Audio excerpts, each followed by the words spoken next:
Olá, tudo bem? Que bom estarmos juntos mais uma semana para falarmos sobre assuntos extremamente relevantes relacionados à nossa saúde. Se você ainda não é inscrito no nosso canal, por favor, se inscreva aí, ative o sininho, dê um joinha aí, tá certo? Para que você possa semanalmente receber aqui conteúdos totalmente fidedignos e confiáveis a respeito da saúde. Nós estamos, durante essas 3 semanas, nós vamos falar sobre saúde emocional na família, a comunicação com a família. E mais uma vez nós temos conosco a nossa consultora da família, a Juliane. Ela vai falar hoje para nós um pouquinho sobre comunicação na família nesse período de pandemia. Como é que está sendo aí na sua casa? Tá todo mundo aí se comunicando bem? Bom, nós vamos aprender um pouco hoje. Ju, como é que a gente pode aprender a se comunicar com os nossos filhos, com o nosso cônjuge, especialmente nesse momento onde está todo mundo mais próximo nessa pandemia? Exatamente. As pessoas elas vão mudando, né? Então, às vezes você fala para mim assim, eu não conheço mais o homem com quem eu me casei. É porque as pessoas elas vão mudando ao longo da vida, né? Por isso que a gente tem que estar sempre aprendendo. E aí é importante a gente saber que comunicação não é só aquilo que eu falo, também é a maneira como eu falo, também é o momento em que eu escolho falar, dependendo do momento em que eu escolher falar alguma coisa importante, aquele assunto vai render da maneira que eu espero ou não. Se eu escolho um péssimo momento para falar uma coisa importante, onde está todo mundo nervoso, ninguém está prestando atenção, eu vou me sentir frustrada na minha comunicação. Então, envolve também a minha expressão corporal. O que é que eu estou fazendo enquanto eu estou falando? O que é que eu estou fazendo enquanto eu estou ouvindo? Para que a comunicação flua. Então, o que é importante a gente aprender quando vai tratar um assunto importante na família? Agora que nós estamos passando muito tempo juntos, como que a gente conversa, como que a gente se fala, como que eu vou falar de um assunto que está me incomodando, por exemplo, com a minha família? Bom, primeiro, para a gente ter liberdade para falar sobre um assunto que está incomodando e ser ouvido, a gente precisa conversar naturalmente com as pessoas no dia a dia. Porque se eu não tenho uma boa comunicação, um bom diálogo no dia a dia, sobre coisas que acontecem no dia a dia, sobre assuntos legais, dificilmente eu vou conseguir falar sobre algo difícil e essa conversa vai ser produtiva, porque a gente não tem o hábito de conversar sobre outras coisas. As pessoas não se conversam e aí só vão se falar quando for resolver o problema, por exemplo. Exatamente. Aí é um desafio. É um desafio, por quê? Porque nós não estamos acostumados a nos comunicar.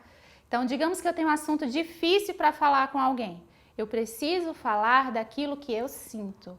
Eu preciso falar daquilo que está se passando na minha cabeça, sem acusar o outro por aquilo que eu estou sentindo.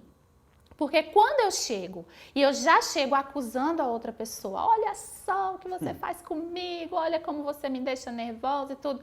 A outra pessoa, a essa altura do campeonato, ela já fechou o coração para tudo aquilo que eu ia dizer. Então ela tá me ouvindo, pensando no que vai me responder para se proteger do meu ataque. Então veja, aí eu tenho uma comunicação totalmente disfuncional. Porque a comunicação de verdade acontece quando eu falo de mim, daquilo que eu sinto, daquilo que eu acho, daquilo que eu estou pensando que acontece no momento, sem acusar ou responsabilizar o outro pelo que está acontecendo comigo. E no ouvir é quando eu ouço de verdade o que o outro está dizendo, sem passar pelo filtro do meu preconceito e sem já ficar pensando na resposta. O que é que eu vou dizer para rebater o que fulano está dizendo para mim? Já na defensiva, já, né? Exatamente. Aí você vai ouvir tudo errado. Ele vai dizer o que ele está sentindo e você vai entender como uma acusação. Então, assim, é fácil? Não. As pessoas perguntam para mim, por que família é tão difícil? Porque família é feita de gente. E gente, as pessoas são complexas. Então a gente precisa sim fazer esse esforço para conviver melhor, para saber se comunicar melhor em família, né? Isso vale para filho, para marido, para esposa, para todo mundo.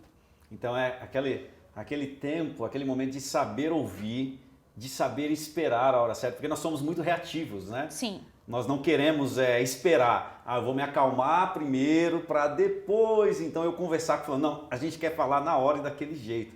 É difícil controlar isso, né, doutora? É porque assim, ninguém quer sair perdendo de uma discussão, de uma situação difícil, por exemplo. Mas a gente precisa entender que quando alguém sai ganhando, todo mundo sai perdendo. Porque alguém sai se sentindo vencedor, Alguém sente assim, não, eu magoei mais, não, eu falei mais, não, eu não deixei fulano fazer isso comigo. Mas as outras pessoas estão feridas. Então a família como um todo, o casal como um todo está perdendo. Quando eu trato de comunicação, eu falo sempre da trilogia que é perfeita. Sentir, pensar e agir.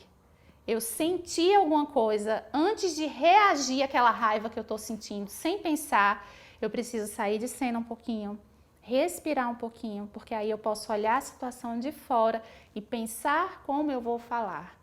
Porque depois que eu falei, eu já magoei outra pessoa, eu já feri, eu posso pedir desculpa, a pessoa pode me perdoar, mas aquelas palavras vão estar gravadas. Então a gente precisa sempre pensar antes de agir. O segredo está aí. Sentir, pensar e agir. Exatamente. Eu gostei dessa frase, né? Quando alguém sai ganhando, na verdade, todo mundo já perdeu, todo mundo saiu perdendo. Que bom, muito legal as dicas. Obrigado mais uma vez pela participação.